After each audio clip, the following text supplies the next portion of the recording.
Imagine a man who built an empire stronger than any army, using nothing but white powder. To the poor, he was a savior. To the governments, he was a never-ending nightmare. His name was Fear. His voice brought death, and his shadow still looms over history. This is the story of the king of cocaine. But who was Pablo Escobar really? How did a boy from Medellin become the most feared drug lord in history? What led to his downfall? And more importantly, has his story truly ended? If you think you know everything about him, this video will prove you wrong. In the heart of one of the most dangerous and impoverished neighborhoods of Medellin, a child was born. One no one could ever imagine would one day shake governments, armies, and even the United States itself. His name was Pablo Escobar. He wasn't born into luxury, nor did he grow up with love. His family home had no proper roof. His father was a tired, hopeless farmer, and his mother a school teacher scraping by on a meager salary. Days passed with hunger. Nights echoed with gunfire in the streets. Medellin wasn't the kind of place where kids dreamt of fairy tales. But Pablo dreamed, not of toys or better schools, but of something far greater: power, respect, fear.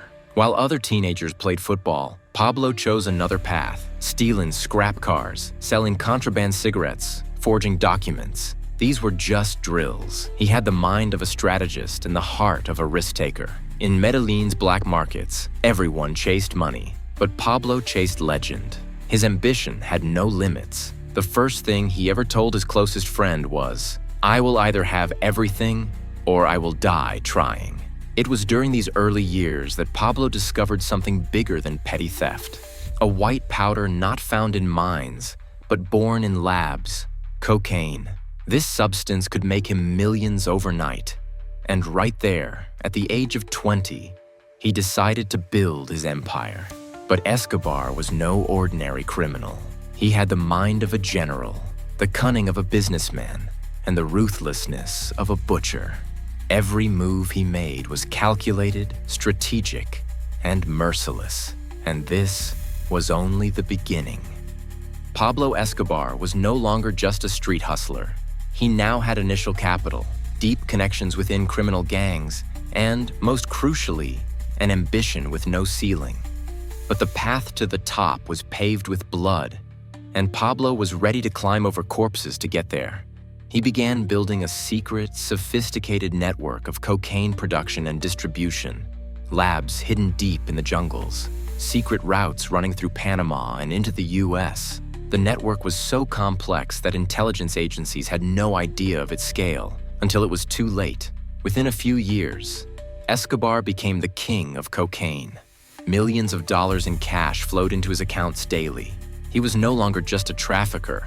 He owned Medellin. He bribed police, blackmailed politicians, and wiped out his competition. But every rise invites enemies. Rival cartels moved first. And Escobar's response? Death. He pioneered a brutal philosophy known as Plata o plomo, silver or lead. Take the bribe or take a bullet. He eliminated journalists, judges, and politicians who stood in his way. Car bombings, daylight assassinations, kidnappings. Colombia was set ablaze. A nation once drowning in poverty now found itself burning in a one-man civil war. During this era, Pablo became more than just a trafficker. He became a symbol. To some of the poor, he was a Robin Hood, building homes, schools, and handing out cash. But behind the smiles, blood flowed, a river that would never run dry. The US government stepped in. With the CIA and DEA, a campaign to dismantle Escobar's empire began. But they had no idea who they were dealing with. A man who wasn't just fighting for money, but for immortality. To etch his name into history with fire and bullets. Pablo Escobar was no longer just a trafficker or even a king. He had reached a level of power that made him hungry for more. In 1982, Escobar shockingly entered Colombian politics. Backed by the poor, he became a congressman. A man who made over $50 million a day from cocaine, now walked the halls of government. But his motive was clear: political immunity, deeper influence, and a chance to crush any threat to his empire. He even founded a fake church claiming, "God is with the poor." And who supported the poor more than him? Behind the scenes, though, a nightmare was unfolding. That same year, Colombia passed an extradition treaty under US pressure. If Escobar was caught, he'd be sent directly to the US, a land where bribes didn't work and power meant nothing. His answer? War. Escobar created his own paramilitary death squads, Los Espejos and the Medellin hitmen. Their mission was simple: assassinate. Judges, police, journalists, even presidential candidates. Colombia's streets turned into rivers of blood. One of his deadliest acts was the bombing of Avianca Flight 203 in 1989. He believed a presidential rival was on board. The result? 110 innocent people died. Escobar showed no mercy. At this point, Escobar transformed from a beloved icon into a terrorist. And yet, many of the poor still worshipped him. After all, he built the school where their children studied. The medicine that saved their mother came from his clinics. A terrifying dual image of Escobar emerged. To some, he was a Robin Hood of the forgotten. To others, the devil of the era. But everyone agreed on one thing. He wasn't just a drug lord anymore. He had brought an entire government to its knees. Colombia was no longer ruled by one leader. Now it had two kings. In 1991, something unthinkable happened. The Colombian government and Pablo Escobar struck a deal. It sounded like fiction. Escobar would turn himself in, but only if he could be imprisoned in a facility he designed himself. They called it La Catedral, the cathedral. But this was no prison.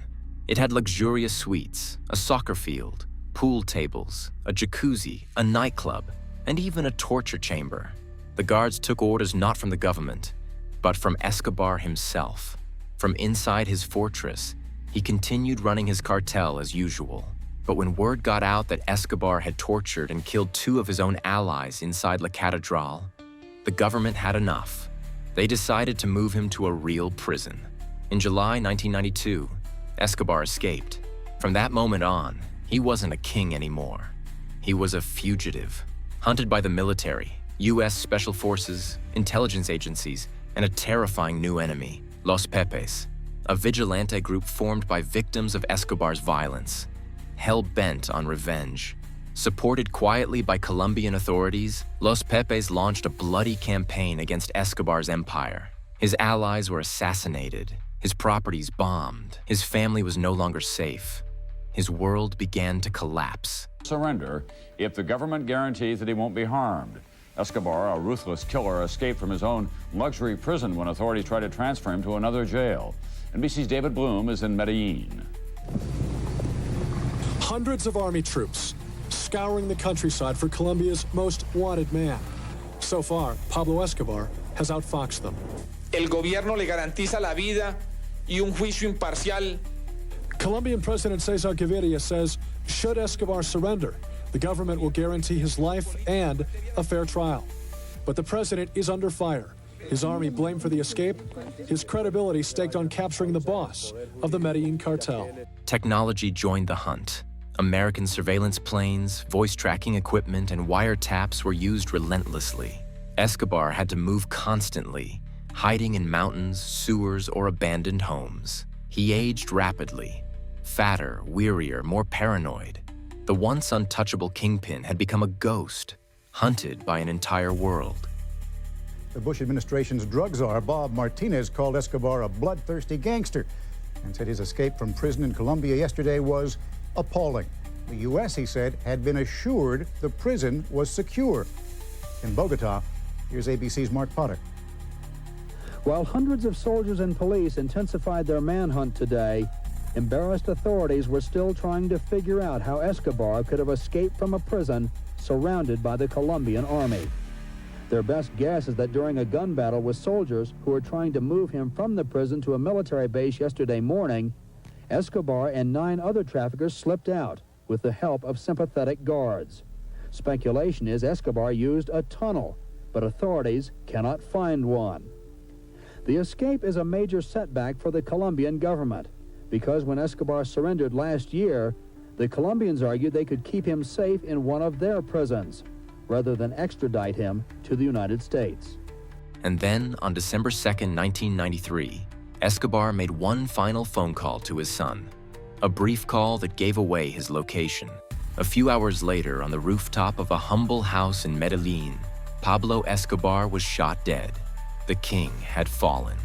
That gunshot wasn't just the end of a man, it was the death of an era. A time when one man ruled a nation with cocaine, bullets, fear, and charisma. When Pablo Escobar died, many believed the nightmare was over.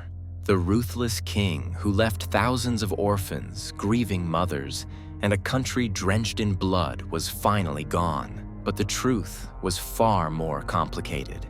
In the days following his death, thousands filled the streets of Medellin. Some came to celebrate, but most came to mourn. Yes, mourn. For the poorest in society, Escobar was still a hero, a man who built them homes, fed their families, gave them money, and stood up for them when the government abandoned them. His funeral drew more people than most presidents could ever dream of. That contradiction revealed the true nature of his legacy, a man who was both a killer and a savior. But Escobar's legacy wasn't just emotional, it was structural. He exported a blueprint of violence and drug trade that still operates across the globe. The cartels that followed, Cali, Norte del Valle, Sinaloa, all borrowed from his playbook. He created the foundation of the modern narco mafia, and it didn't stop in Latin America, Eastern Europe, Africa, even parts of Asia. Regions became drug markets shaped by his ruthless system. What about his children? His son, Sebastian Marroquin, changed his name and later wrote a book revealing the truth about their life. But to this day, he lives in the shadows because Escobar's enemies never forget. And Colombia? A nation left with deep wounds. A population forced to relearn trust after decades of fear. But trust doesn't come easy, because when fear becomes a habit, it rarely dies quickly. Escobar died, but his legend lived on. TV shows, documentaries, murals, even pop culture continued to echo his name. From symbol of rebellion to inspiration for future criminals, his influence is still everywhere. He was a man who ruled with cocaine, bought people with cash, wrote laws with violence. And when he died, he ended an era, but not the story. Pablo Escobar is now part of world history, a living nightmare that still walks the shadows when the lights go out.